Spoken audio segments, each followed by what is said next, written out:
Hey there, fellow procrastinators. Welcome to Psychology and Parenting. Let's be honest, we've all been there. That looming deadline, the growing to do list, and yet here we are, scrolling through cat memes instead of actually getting things done. Take last week, for example.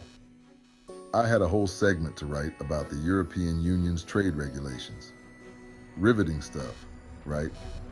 Naturally, I spent the first 3 days perfecting my impression of a baguette. By day 4, panic set in. I was knee deep in economic reports, fueled by coffee and self loathing. The irony? I actually enjoy researching this stuff. Yet, I'd left it till the 11th hour, transforming a potentially enjoyable task into a high pressure sprint. Sound familiar? If you don't want to miss out on more insights like this, make sure to subscribe and hit the notification bell. So, what exactly is procrastination?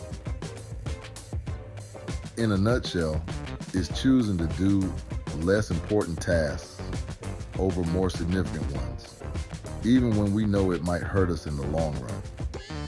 It's like choosing to eat an entire cheesecake when you know you should be eating salad.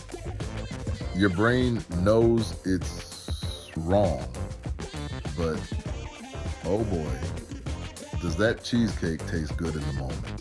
Why do we do this to ourselves? Well, blame it on the brain. Our brains are wired to seek instant gratification. That sense of relief you get when you choose Netflix over your tax return. That's your brain rewarding you for avoiding something unpleasant. Triggers for procrastination can be as diverse as a bag of chips at a party. Fear of failure, perfectionism, lack of clarity, or plain old boredom can all send us running for the hills or, the comfort of our couches and a good Wi-Fi connection. Now, you might be thinking, so what if I wait till the last minute? I work better under pressure anyway. And hey, maybe you do, but here's the kicker. Constantly putting things off takes a toll on our mental well-being. Imagine your brain as a computer. Every unfinished task is like an open tab, slowing down the whole system. Procrastination can lead to increased stress, anxiety, and guilt. It can make us doubt our abilities and erode our self-esteem.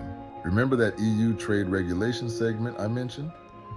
Let's just say the combination of caffeine withdrawal and the sheer terror of facing my producer with an unfinished script wasn't exactly conducive to a good night's sleep. Section 4, procrastination and the depressed brain. Here's the thing about procrastination. It's not just about being lazy or lacking willpower. Studies have shown a strong link between procrastination and depression. In fact, one study found that people who procrastinate are more likely to experience depressive symptoms. Now, this doesn't mean that if you procrastinate, you're automatically destined for a life of misery. But it does highlight the importance of addressing procrastination and its potential impact on our mental health. Think of it this way. Procrastination is like leaving a wound untreated. It might seem harmless at first, but over time, it can become infected and lead to more serious problems.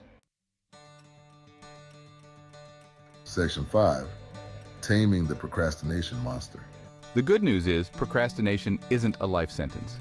There are ways to manage it and break free from its clutches. It's about understanding your triggers, breaking down tasks into smaller, more manageable chunks, and rewarding yourself for progress. No, watching another episode of that true crime documentary doesn't count. Start by setting realistic goals. Instead of aiming to write the next great American novel in a weekend, commit to writing a page a day. Celebrate small victories. Remember, Rome wasn't built in a day, and your to-do list doesn't have to be conquered in one either. If you found these tips helpful, don't forget to subscribe, like, and share this video with your friends. Let's conquer procrastination together.